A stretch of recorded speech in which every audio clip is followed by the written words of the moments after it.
vehicle accident, call Thomas J. Henry. Start your free claim today at TJ. Out at 11, Accurate League first. TJHlaw.com/radio. San Antonio, Texas. 61 in Buda. Get Austin News on demand at News Radio, KLBJ.com. Impeachment. Hear about it, talk about it, and know the facts. It's a joke. I made you look. The Todd and Don Show is on the air. Join the conversation at 512-836-0590. Now, here are Todd and Don. Right this very minute, it is 8:05, and you are tuned in listening to the Todd and Don Show, where we are number one at calling out their number two. You could join us in the conversation at 512-836-0590. Governor Greg Abbott and the mayor continue their Twitter feud over how to deal with the homeless crisis in this city. And it appears that neither are making any kind of progress on this front.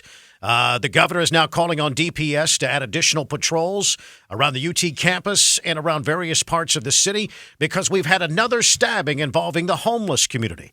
Last Friday, a homeless man in some sort of mental health incidents stabbed the kitchen manager, Mr. Aguilera, there at the Freebirds World Burrito. Yesterday, about midday, a homeless person in a fight with another homeless man pulled a knife and stabbed somebody. So there we are. And we were talking about how this issue is affecting local business. Of course. A lot of people have been calling the show, say they're afraid to go downtown at night, especially at night. But any part of the day, everybody has a story about being harassed by the homeless. Joining us on the live news line is Laura Brown, owner of Vince Young Steakhouse. Kind of the location where one of these incidents took place, Laura. What do you want to add? Yeah, so good morning, guys. Yes. It was at our location yesterday. So we obviously rent our building. It's owned by a great Austinite here in town. But so behind our building, we have a staff parking lot. We have about 12 parking spots that we split with another local business. And mind you, we're paying high five-figure in rent every month. And that's a lot of money for a restaurant, right? And so, I mean, we're working hard. We've been here 10 years. We have a great staff. And this is a constant everyday occurrence. And then now yesterday, we have two homeless guys getting in a fight and then obviously ending up in a stabbing, which we obviously don't know the complete outcome of, right? One of them could have passed away yesterday. We don't really know. And it was in our parking lot. Wow. And it's gotten to the point that our staff is nervous to come to work and park where they're supposed to just walk, 50 yards to get into the building. And it's gotten to the point that, the city of Austin has to step up to do something because, Austin's a great place. We all know that. We all live here. We all play here. But more importantly, the people who pay here should be the ones that are taken care of first. And I don't mean that we should just ostracize homeless folks or anybody else in the world that's having a crisis. But people that are hard-paying taxpayer citizens should come first. Those are the people that are funding everything. And Laura, we're the ones that are getting the bunt end of the deal. You're absolutely right. You're a very compassionate person. I know a little bit about your family, very compassionate in the community. I would think if your employees are afraid to go to work some days, I would think there's some customers out there that are afraid to go get a T-bone steak at your restaurant. Absolutely. And I think it goes for all downtown. And that's what really hurts is we're a locally owned and operated restaurant. As you know, my parents own a furniture business in Houston. So I come from a family of, retail and customer service. My husband and I own this steakhouse. We opened in June of 2010. So almost 10 years now. And the business is thriving. I mean, we have great customers. Austin has supported us so well. But it's gotten to the point that all of downtown hurts. And if you're a small mom and pop business that wants to open a business and try out your, luck at the American dream, you've gotten to the point that you're like, is it worth it? Because, for instance, this parking lot, like I said, we rent. We have installed tens of thousands of dollars in security equipment, extra lighting, all the things that we can do to try to safeguard everyone, but it still doesn't matter. Last year, for instance, my husband, our other business owner, my co-owner, was outside on our patio because one of the homeless guys came in, sat on our patio, knocked over tables while guests were there, broke things.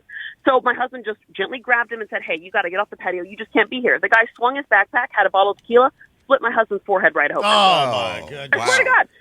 I'm totally serious. About a month and a half ago, a guy's out defecating in the parking lot. And my husband goes out there, hey, man, you can't be here. So what does the guy do? Try to spit on him and then keys his car. And there's nothing you can do about it. I mean, you call the police, and don't get me wrong, these guys are out there, men and women in blue, working every single day so hard to keep the city safe. But what really can they do when everybody at city council and the judges are letting these guys off before, you even write the ticket? Right. So, I'm very grateful that we're going to get more cops out there, more DPS patrol officers, but for what?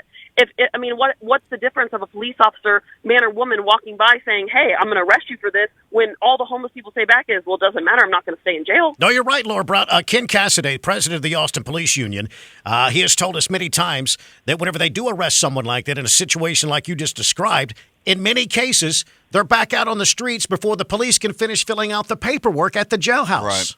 It's absolutely right. I'm serious. The guy that keyed Phil, my husband's car, we literally saw him the next day.